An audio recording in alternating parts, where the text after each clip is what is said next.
Bro, lo ada rencana mau kuliah atau kerja di luar negeri? Gua share beberapa skill sederhana yang bisa membantu hidup lo di sana. Nggak cuma mempermudah hidup, tapi juga bisa bikin lo jadi populer, dianggap artis, dan bisa jadi ladang tambahan buat cari duit. Nah, kalau memang ada niat kuliah, tinggal, atau kerja di luar negeri, lo bisa latih skill-skill ini dari sekarang. 1. Masak makanan khas Indonesia. Berdasarkan pengalaman gua di berbagai negara, cowok-cowok Indonesia yang jadi primadona di kalangan cewek Indonesia di luar negeri, bukan cowok yang good looking atau good reckoning, tapi yang jago masak makanan khas Indonesia, kayak rendang, soto, mie ayam, sate padang, bakso, tempe goreng, pokoknya makanan khas kita yang susah didapatkan di negeri orang. Tiap kali acara kumpul-kumpul orang Indonesia, pasti cowok-cowok yang jago masak ini jadi superstar handal. Kalau lo jago masak dan tinggal di luar negeri bro, lo bakal sering diundang main ke asrama cewek Indonesia buat masakin di sana. Gak cuma itu, lo juga bisa bikin catering kecil-kecilan buat dapetin penghasilan tambahan.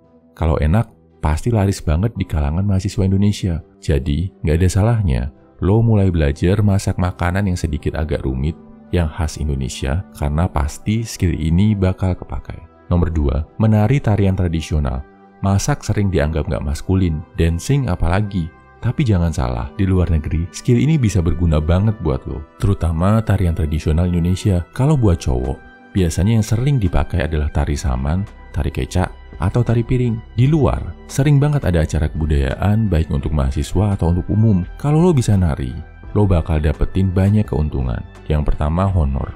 Lo bakal dibayar, bukan cuma buat pentas, tapi buat latihannya juga. Yang kedua, lo bakal bangga banget bisa mengharumkan nama baik Indonesia di mata internasional. Yang ketiga, lo bakal jadi artis dadakan. Bakal banyak yang minta foto, bahkan banyak media asing yang bakal wawancara dan meliput aktivitas lo. 3. Kemampuan untuk memandu dan mengurus orang. Ini juga jadi sumber penghasilan yang lumayan banget, terutama buat mahasiswa.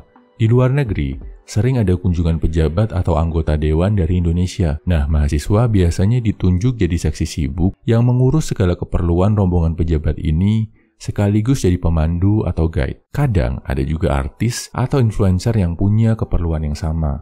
Honornya lumayan banget, belum lagi sering dapat tips di akhir hari. Ini aktivitas yang cocok banget buat lo yang hobi jadi seksi sibuk di organisasi. Biasanya seksi acara yang hobi mengkoordinir sesuatu. Gak cuma itu, kalau lo punya skill komunikasi yang bagus, lo bisa punya kesempatan langsung kenal dekat sama pejabat-pejabat tinggi Indonesia. Banyak yang bahkan relasinya berlanjut setelah si mahasiswa lulus, bisa kerja bareng para pejabat tadi, atau buka peluang bisnis. Jadi, asah terus skill komunikasi dan organizing lo ya bro. Nomor 4, bikin konten. Ini baru populer belakangan saat YouTube mulai naik. Lo bisa dapat penghasilan dan popularitas dari YouTube dengan cara bikin vlog aktivitas lo di luar negeri bro. Pasti menarik buat penonton Indonesia karena lo menyajikan sesuatu yang nggak biasa. Selain itu, jam kerja juga fleksibel. Pemasukan bisa dari AdSense atau dari endorse. Bedanya, untuk ini perlu kesabaran karena pemasukan yang lo dapat nggak bisa didapatkan dengan instan. Harus banyak bikin konten dan punya audiens dulu, habis itu baru panen. Kesimpulannya, ini 4 skill sederhana yang kalau lo pelajari, bisa bikin lo jadi populer dan punya penghasilan tambahan di luar negeri. 1. Masak makanan khas Indonesia. 2. Menari tarian tradisional Indonesia. 3. Jadi tour guide buat orang Indonesia yang main ke sana. 4. Bikin konten tempat negara lo tinggal buat audiens Indonesia.